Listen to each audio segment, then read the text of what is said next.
എല്ലാ കാലവും ഒരുപോലെയല്ല, എല്ലാ ദിവസവും ഒരേ ഡിഗ്രി ഉള്ള ദിവസങ്ങളല്ല, എല്ലാ സമയങ്ങളും ഒരുപോലെയല്ല. ദുൽഹിജ്ജയിലെ ആദ്യ 10 ദിനരാത്രങ്ങൾക്ക് ഏറെ മഹത്വമുണ്ട്. മഹാന്മാർ ഏറെ ആദരവോടുകൂടി കാണുന്ന 10 ദിവസമാണ് ദുൽഹിജ്ജയിലെ ആദ്യ 10 ദിവസങ്ങളെന്ന് ഇബ്നു ഹജർ റഹിമഹുല്ല എഴുതി വെക്കുന്നുണ്ട്. അല്ലാഹ് തന്നെ ആ ദിവസങ്ങളെ സത്യം ചെയ്ത് പറയുന്നുണ്ട്. വൽ ഫജർ വലയാലിൻ അശ്ർ എന്ന ആയത്ത് നമുക്കൊക്കെ പരിചയമുണ്ടല്ലോ. ദുൽഹിജ്ജയിലെ ആദ്യ 10 ദിവസങ്ങളിൽ ചെയ്യുന്ന ഇബാദത്തുകൾക്ക് വർദ്ധിത മൂല്യമാണ്, പ്രതിഫലം കൂടുതലാണ്. 1 മുതൽ 9 വരെയുള്ള ദിവസങ്ങളിൽ നോമ്പ് നോക്കൽ സുന്നത്തുണ്ട്.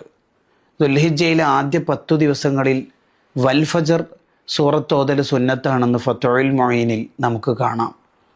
ആ ദിവസങ്ങളിൽ നിങ്ങൾ ദിക്റുകളും തസ്ബീഹും തഹ്ലീലുമെല്ലാം വർദ്ധിപ്പിക്കേണ്ടതുണ്ട് എന്ന് ഹദീസ് നമ്മളോട് പഠിപ്പിക്കുന്നുണ്ട്. അള്ളാഹു ബഹുമാനിച്ച ഈ 10 ദിവസങ്ങളെ ബഹുമാനിക്കുക എന്ന് പറഞ്ഞാൽ ആ ദിവസത്തെ വളരെ ബഹുമാനത്തോടെ ആദരവോടുകൂടി കാണാൻ നമുക്ക് കഴിയണം. അബദ്ധങ്ങളൊന്നും വരാതിരിക്കണം. വർഷാവസാനത്തെ മാസമാണ് ദുൽഹിജ്ജ.